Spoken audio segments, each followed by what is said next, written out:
Hello, ladies and gentlemen. Welcome back to Starcraft 2. My name is Ozzburne, and I'll be bringing you this Protoss vs. Terran matchup on the Nezarene Crypts. Introducing our competitors for today's matchup, we have, in red, in the northeast side of the Nezarene Crypts, AliasRaider. He is playing Protoss. And his opponent, in the southern position to him relatively, the southwest corner of the map, we have playing Terran in blue, Tdub. Now, instead of talking about the map today, we're going to talk about how it's a very special day, in that it's the beginning of the 4th season of StarCraft 2 Ladder, and with it, the return of Metalopolis to the ladder pool. I know a lot of people were excited about this. Metalopolis has always been a long-time favorite, and finally all of those King of the Hill matches that I play on Metalopolis is going to finally kind of pay off. So that should be nice. Also, they took out Searing Gorge, or Searing Crater, and I think Backwater Gulch. I think they took them out, and I'm so happy about it. So this is probably one of the best map pools that I've only been in 2 so far, but in the first season, from what I've heard, they weren't too great. Or the second season I was there, third season I was there, fourth season I'm there. First season I didn't know. Apparently there was a lot of changes from season 1 to season 2. But, needless to say, I'm very excited about this new season. I already did my placement match. Hope everyone's going to have fun this season. Do your best, get to Masters. I want everyone in Masters. That's how it works, right? Everyone in Masters? Yeah. Tdub sending up a scouting SCV to see exactly what AliasRaider is doing.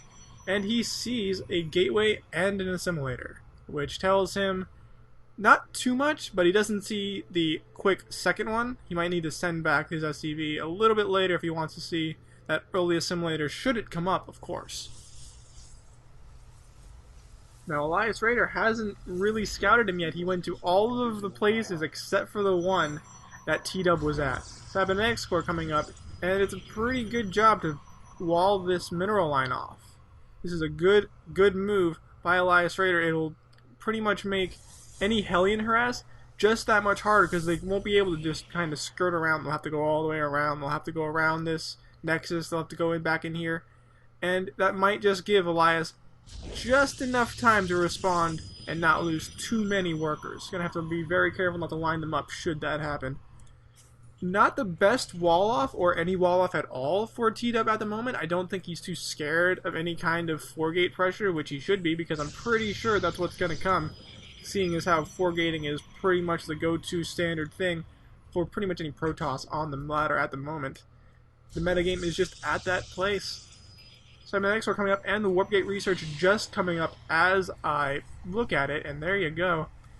There's a pretty good number of workers for both players at the moment. I believe this is a gold level matchup.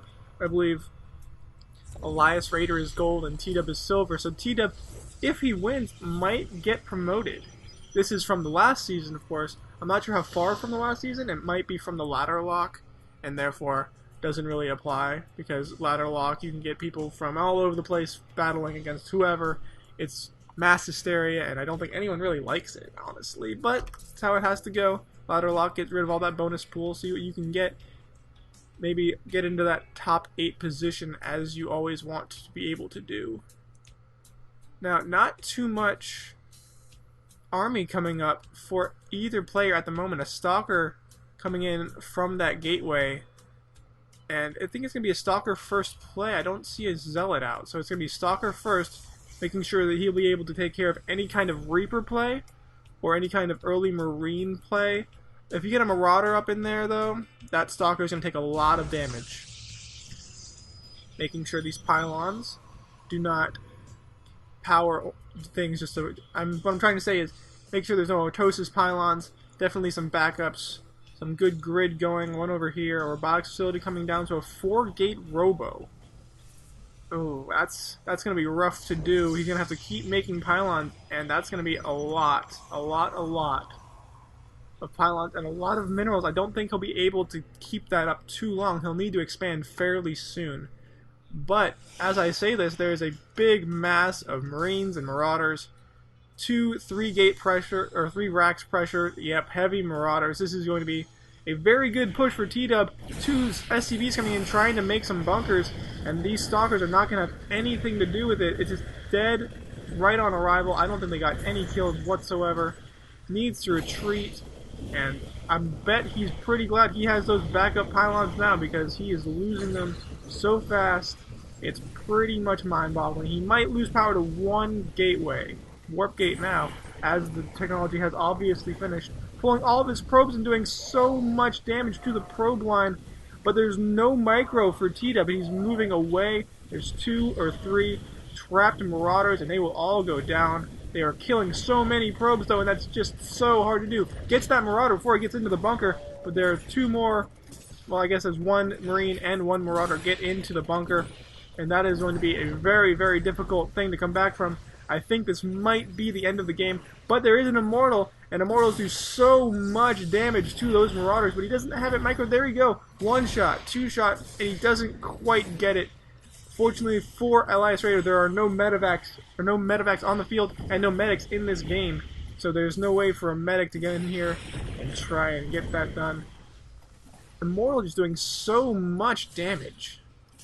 He hasn't gotten any kills, but he's done quite his fair share. Another Immortal getting chrono boosted out, as he should be, because those Immortals are so very good now with that range upgrade from 1.4. And that Marauder's trying its best, but it's just getting smashed by that Immortal. Down goes both the Marauder and the Marine. This Warp Gate in very, very real danger of going down very soon. He needs to be able to go and attack that. Second Immortal about to come out. I think once he does have that Immortal, he'll be able to push onto that bunker. And here comes the first Immortal, and here comes these, maybe? No? Walks right by it. Down goes the Warp Gate. So he's at 3-gate Robo right now, which is actually where you would want to be in such a situation. 4th gate was a bit too extraneous anyway, but he's only got 2 functioning at the moment. Out comes the bunker, and here comes the reinforcements. A bunch of Marauders, but that's not what you want against a bunch of Immortals. Oh my gosh. Marauders versus Immortals. The Immortals will tear through that line. Some Zealots coming out, so the superior composition of the Protoss race might in fact win out in this battle.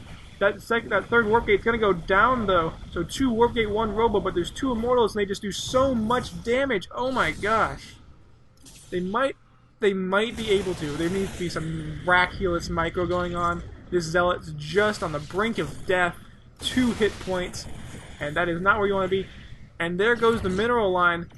That range upgrade for the Immortal is doing so much more, but the Marines and Marauders get trapped, and the Stalkers and Immortals just a gun line, and they destroy pretty much everything. Tdub still in the supply lead, but a very, very good defense for AliasRaider. He needs to get maybe 1 or 2 more Immortals out and make a big push, as Tdub is going to have absolutely nothing to respond to this. Although Tdub has, in fact, done an expansion, he does not have anything up for his expansion, and therefore it is basically just a really, really big blue paperweight. And I hope he's got a lot of papers, because that thing can weigh down lots and lots of stuff. Down comes these 2 Immortals with these 4 Stalkers, but the Stalkers are running far, far ahead. He needs to be careful with this. Down goes these Stalkers if they keep up with those Marauders, but they retreat, wait for their Immortal backup, and now here's a big, big battle with like a bunch of Immortals and a bunch of Marauders, and here comes the SCVs, but those SCVs aren't going to do much damage, especially because they're so easy to kite from Immortals and Stalker standpoints. Down goes these Marines. Here come the SCVs again. That Marine actually survives, which is a bit strange. Nothing coming out for Elias. He has so many minerals, but he's not producing anything. He's not making any probe, he's not making any Immortals. He needs to be making Immortals.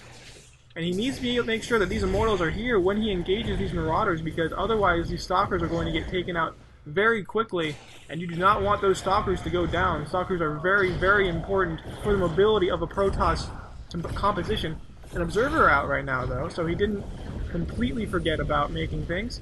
Observer is out, and he's giving him all the information he needs, although there's not much he needs right now because he's in the base. Here we go, we see these Immortals kiting these SCVs. Down go all of the SCVs, except for maybe one. Does he get away? No, he doesn't. Neither does that Marine. No one gets away. And there's a proxy forward pylon coming down for AliasRaider, and that's going to be able to let him warp in those Stalkers and assault that mineral line in the natural now that he has transferred all of his SCVs there. Meanwhile, in the main of Tdub, we've got some more Marines and some SCVs, but it doesn't look like AliasRaider is too interested in them. He's going to retreat back, regroup, and make sure that this final push kills absolutely everything. Another Immortal on its way for AliasRaider, and it will be pretty much rallied down to this big battle. How many kills do these Immortals have? 13 kills for one, 20 for the other, 33 kills for these Immortals. They've done so much damage, and it's just so good to have them here with these giant guns shooting at these giant buildings and these giant things shooting at giant things. That's what Starcraft is all about, folks. These SCVs are just counting the days of their lives. No mules coming down, and no supplies coming down either. He's got enough supply depots, I suppose, but he needs to use this energy to get mules. Maybe try and make some more production facilities, because his production, he actually has quite a bit of it. He's just not using it real well. No reactors and no real damage to be able to come out from that factory. You need to be able to get a tank out, although those Immortals will go through those tanks pretty quickly. Those hardened shields on those Immortals doing their job against these Marauders, and there's only a Marauder and four Marines with a bunch of SCVs, but that can be easily kited or force fielded now that he does actually have sentries. Like I said, that advantageous composition for Protoss, they just have such good units. You get all those units together, and it's pretty beastly, and there goes a big push into the mineral line. There's not much they can do about it. In comes some more reinforcements, squeezing through that force field, and some Immortal over here just kind of chilling out, but he's not really needed. 4 Immortals, more than enough to take care of all of this stuff. I believe that's a GG. No GG. Actually, he just rage quits out of the game. What a comeback for AliasRaider in his base, down to his last 2 or 3 Stalkers, and finally he gets out an Immortal and just pushes back that big 3 racks aggression that's so difficult for Protoss to get back at. And for once, I'm not doing a TV or a PVZ, and that was fun, and I'm glad to see this. Gold member. Oh god, that's terrible. Anyway, I'm glad to have you here. I hope you enjoyed the cast. This is Ozzburne signing off.